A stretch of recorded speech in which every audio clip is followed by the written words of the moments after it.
धान की बालियों में उलझी मौत, दो मासूमों के सिर से उठा पिता का साया, उजड़ गया एक और आशियाना। दरअसल हम बात कर रहे हैं चंदौली जनपद के चाहनिया ब्लॉक स्थित घटित आज एक घटना के बारे में। कहते हैं कि मौत जब आती है तो वह वक्त, उम्र या जिम्मेदारी नहीं देखती, वह बस आती है और हंसते खेलते संसार को वीरान कर जाती है। चंदौली के बलुआ थाना क्षेत्र के अंतर्गत कैथी भगवानपुर में कल रात कुछ ऐसा ही हुआ जिसने नियति की क्रूरता को एक बार फिर साबित कर दिया।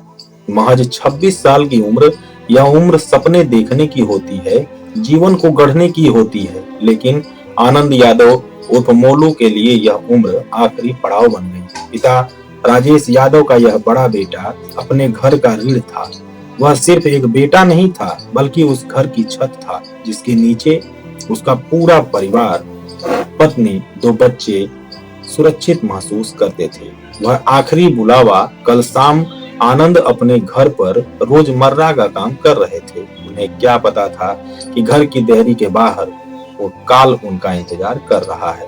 पहाड़पुर निवासी सुड्डू यादव ने जब धान नपाई के लिए बुलाया तो मेहनत मजदूरी करके परिवार पालने वाले आनंद मना न कर सके। वह हरदन जूड़ा के लिए ट्रैक्टर मालिक के साथ चले गए। काम खत्म हुआ, वापसी का सफर शुरू हुआ, लेकिन मोलनापुर के पास आते आते जिंदगी का सफर खत्म हो गया। रात के अंधेरे में ट्रैक्टर के भारी पहियों ने न सिर्फ एक शरीर को कुचला, बल्कि एक पिता, एक पति और एक पुत्र के सपनों को हमेशा के लिए चकनाचूर कर दिया।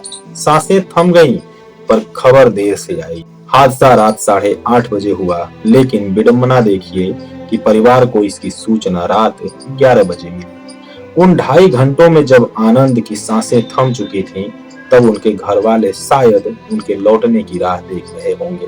पत्नी ने शायद खाना निकाल कर रखा होगा, बच्चे पिता की गोद में सोने का इंतजार कर रहे होंगे, लेकिन जब खबर आई तो वह घर में कोहराम लेकर आई। मासूमों के आंसुओं का जवाब किसके पास? इस पूरी घटना का सबसे दर्दनाक पहलू वो 2 मासूम बच्चे हैं जिन्हें शायद अभी यह भी नहीं पता कि मृत्यु क्या होती है।